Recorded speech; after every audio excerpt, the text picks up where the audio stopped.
On va parler dans cette vidéo de solides. On va commencer par parler des polyèdres. On va en donner une définition et un exemple. Un polyèdre, c'est un solide dont toutes les faces sont des polygones. Les côtés de ces polygones sont appelés des arêtes et sont délimités par des points appelés des sommets. On va regarder sur un exemple. Vous avez ici un polyèdre, il se nomme ABCEFG. Vous avez ici en gris une face. Combien il a de faces? Eh bien, on a 1, 2, 3 faces visibles. On a la face du dessous et la face arrière. Du coup, en tout, on a 5 faces. On a ici un segment bleu qui est une arête. Combien il a d'arêtes? On a 1, 2, 3, 4, 5, 6, 7, 8, plus une arête cachée. Ça en fait 9. On va regarder maintenant le point E. Le point E, c'est un sommet. Combien il a de sommets? Eh bien, on a A, B, C, E, F et G. On a donc 6 sommets. On va maintenant donner des exemples de solides qui sont des polyèdres. Le premier, c'est le pavé droit. C'est le solide que vous connaissez le mieux. On va en donner une description. D'abord, la définition. Un pavé droit, appelé aussi un parallélépipède rectangle, c'est un solide dont les 6 faces sont des rectangles. Vous avez ici un exemple. Ce pavé droit, il se nomme ABCDEFGH. Le point qui est indiqué ici, c'est un sommet. C'est le point D. On a un segment ici qui est tracé, c'est une arête. Cette arête, elle se nomme FG. Le segment FG est une arête. On a ici une face qui est coloriée en bleu. C'est un rectangle. On peut par exemple le nommer BCHG. Donc le rectangle BCHG est une face. On va regarder combien il a de faces, de sommets et d'arêtes. On a 1, 2, 3, 4, 5, 6 faces. On a ensuite 1, 2, 3, 4, 5, 6, 7, 8 sommets. On va regarder combien il a d'arêtes. Il y en a 1, 2, 3, 4, 5, 6, 7, 8, 9, 10, 11, 12. Il a 12 arêtes. Remarque, un pavé droit, il a 3 dimensions. Ici, grand L, c'est sa longueur, petit l, c'est sa largeur, et petit h, c'est sa hauteur.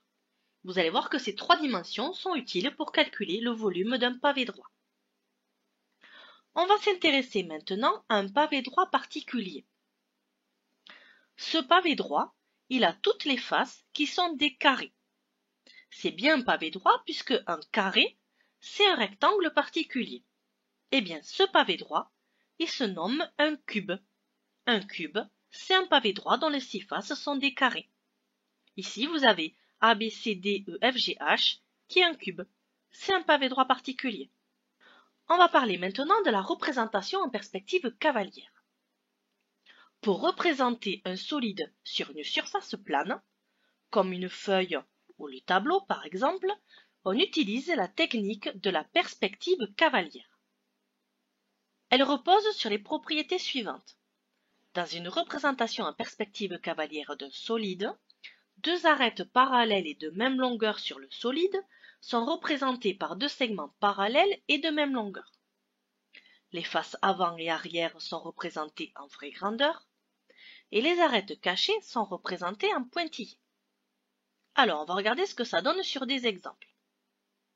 Vous avez ici la représentation en perspective cavalière d'un pavé droit qui se nomme ABCDEFGH. Vous avez 4 arêtes dessinées en rouge. Eh bien, ces arêtes, elles sont parallèles et de même longueur sur l'objet. Elles le sont aussi sur la représentation en perspective cavalière.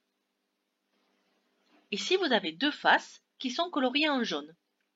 Elles sont opposées, parallèles et superposables. Ici, vous avez l'arête CG et l'arête GH qui sont perpendiculaires. Alors, elles sont perpendiculaires sur le solide. Sur le dessin, elles ne le sont pas. Il faudra faire attention. Ici, vous avez les 2 faces vertes qui sont perpendiculaires. Il faudra faire attention. Dans une représentation en perspective cavalière d'un pavé droit, certaines faces ne sont pas représentées par des rectangles. Par exemple, la face de dessus est un rectangle sur le pavé droit réel, sur le solide. Pourtant, elle n'est pas représentée par un rectangle sur le dessin. Sur le dessin, c'est un parallélogramme. On va maintenant s'intéresser au patron. Un patron d'un solide, c'est un dessin en un seul morceau qui permet de construire ce solide par pliage. Sur un patron, toutes les faces sont dessinées en vraie grandeur. Exemple, voici deux patrons d'un même pavé droit. Ils sont constitués de 6 rectangles. Il faut imaginer notre pavé droit et on va le découper suivant certaines arêtes. On le déplie et on obtient ici un patron du pavé droit. Je peux reprendre le même pavé droit, mais découpé selon d'autres arêtes. J'obtiens ici un autre patron de ce même pavé droit. Il y a plusieurs patrons possibles pour un même pavé droit. On va s'intéresser maintenant à un autre type de polyèdre. On va parler de prisme droit. Un prisme droit, c'est un solide qui a deux faces polygonales superposables et parallèles. On les appelle les bases.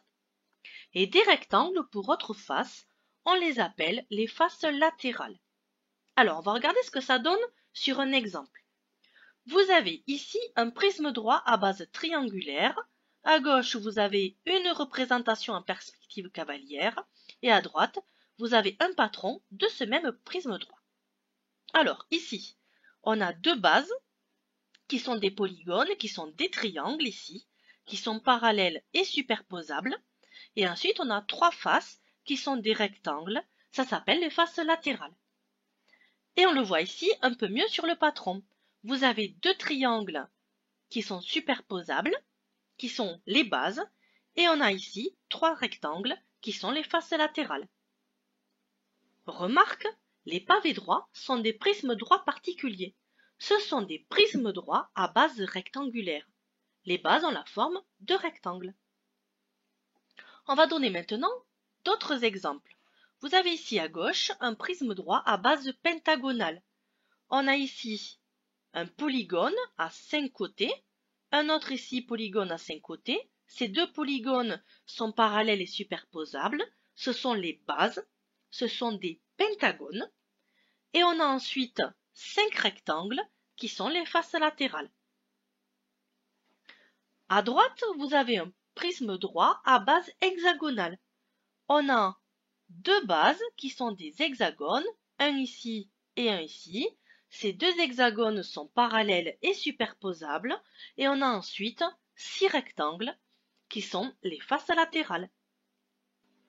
On va s'intéresser maintenant à un autre type de polyèdre. On va parler de pyramides, en particulier des pyramides régulières. On va commencer par une définition. Une pyramide régulière, c'est un solide dont la base est un polygone régulier. Un triangle équilatéral, un carré, un pentagone, un hexagone, etc. Et les autres faces sont des triangles isocèles superposables. Alors, on va le regarder sur un exemple. On s'intéresse ici à une pyramide régulière à base carrée. Vous avez à gauche une représentation en perspective cavalière et à droite un patron de cette pyramide. Vous avez ici la base qui a la forme d'un carré et vous avez les autres faces qui sont des triangles isocèles superposables. Ce sont les faces latérales. On voit ici, sur le patron, les 4 triangles qui sont superposables, les triangles isocèles superposables. On va donner maintenant d'autres exemples.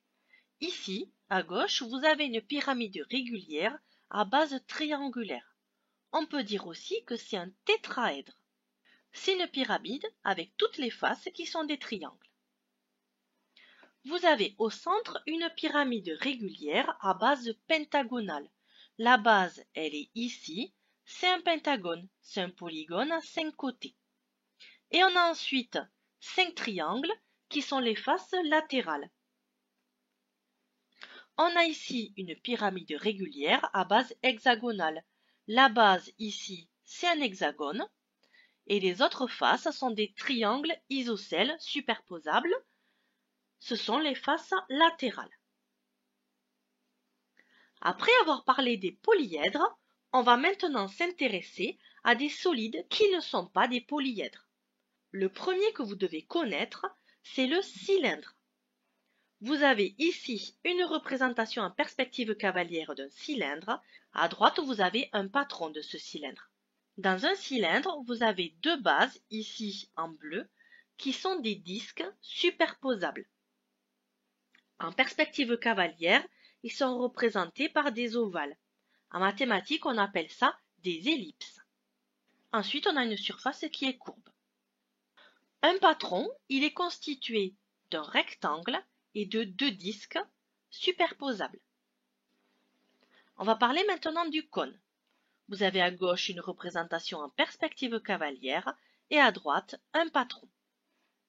La base, ici en bleu, c'est un disque. Vous avez ici le point S qui est un sommet et en rouge en pointillé la hauteur de ce cône. En orange, vous avez la surface latérale et en vert, vous avez une génératrice. Un patron est constitué de ce qu'on appelle un secteur angulaire et d'un disque. Et le dernier solide que vous devez connaître, c'est la sphère ou la boule. Vous avez ici une représentation en perspective cavalière d'une sphère ou d'une boule. On utilise le mot sphère lorsque le solide est creux, comme une bulle de savon par exemple, alors qu'on utilise le mot boule lorsque le solide est plein, comme une bille de verre par exemple. Il faut savoir qu'une sphère ou une boule n'a pas de patron. Vous venez de voir ici tous les solides qui sont dans votre programme.